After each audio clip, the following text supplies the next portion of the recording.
sell your possession and to follow me. Doon nalungkot yung uh, lalaki because marami siyang ari-arian and he is really attached doon sa kanyang mga kayamanan. My dear brothers and sisters in Christ, as you continue your life or your journey in this world, I know for sure na hindi magtatapos yung inyong paglalakbay sa pag-graduate ninyo na senior high school. Certainly, you will enter the next level, which is of course the college level. At doon, maraming mga bagay na kakaharapin natin. But in this journey, napakahalaga that you always have your goal or you always have a destination in mind. Meron kayong mga pangarap at yung mga pangarap na yun, iba-iba.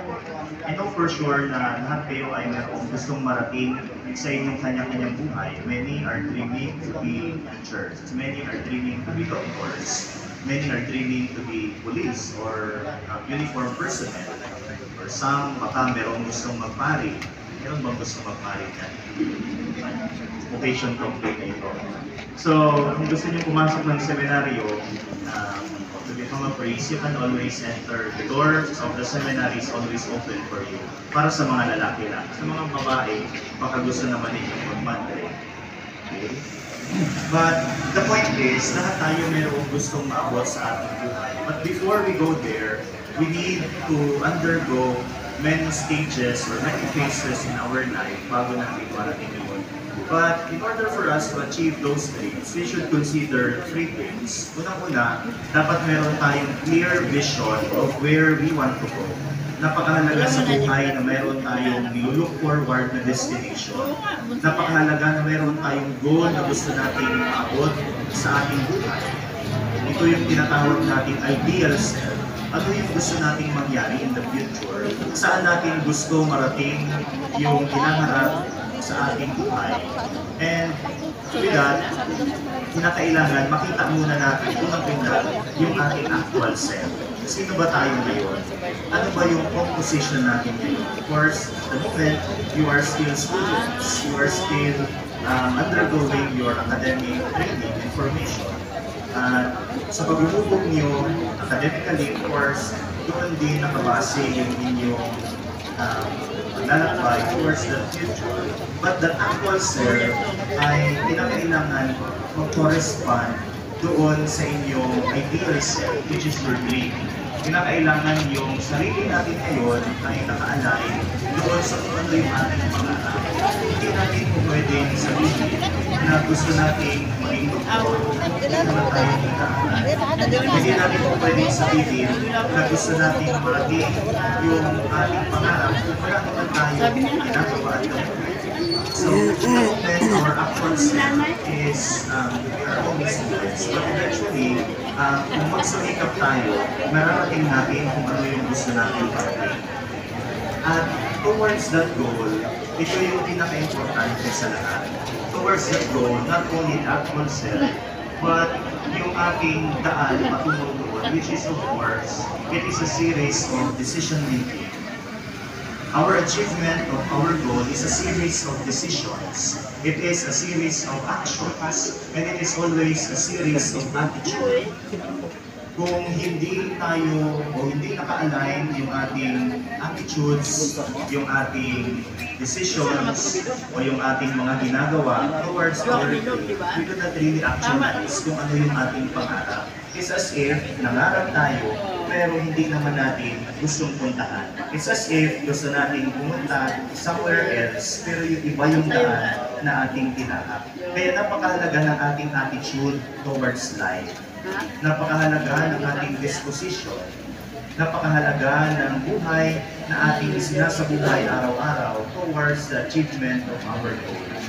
Hindi natin maaabot yung pangarap without proper attitude. Hindi natin maaabot yung ating pangarap without discipline kasi we might always lose track. At ito yung pinaka-tricky part kasi kung yung ating attitude is not aligned with the dream that we have, we will have another course. Magkakaroon tayo ng panibagong daan at magkakaroon tayo ng panibagong pangarap. And in life, hindi lahat ng initial dream natin, yun yung natutupad. Minsan, tayo ay nagsasanga ng landas. So minsan, umiiba yung ating direction. But at the end of the day, napakahalagang value ko.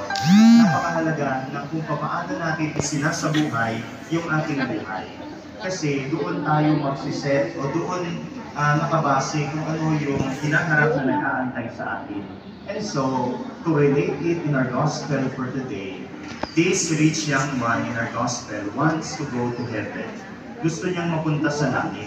Ginagawa niya yung lahat ng bagay para makaakyat siya sa langit. And at present, yung kanyang buhay is almost there. Yung kanyang pagsunod sa Diyos is almost there.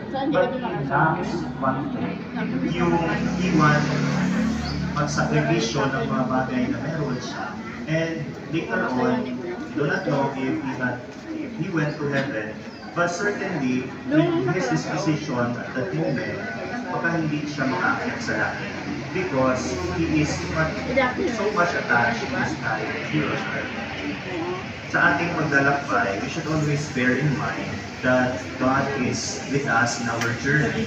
He continues to remind us. Kaya nga yung 10 utos, it is a reminder that God really wants us to be led in the right way, in the right path.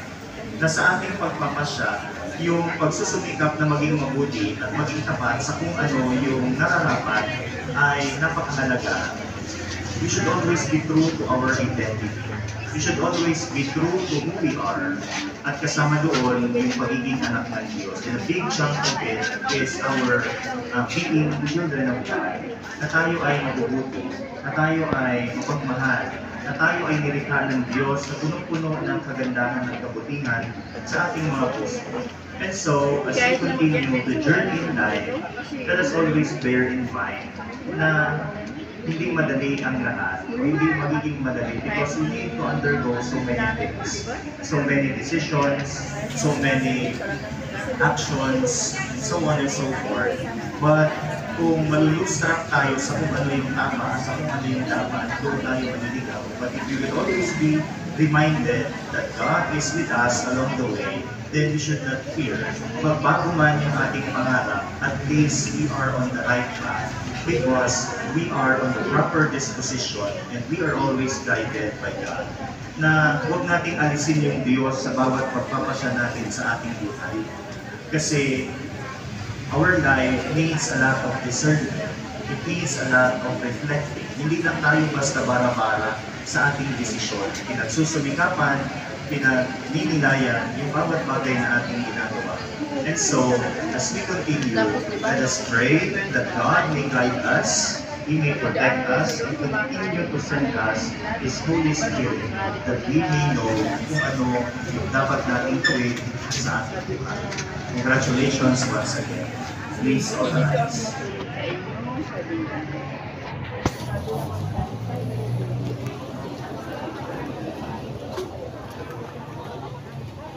We now pray to God, our Father, for the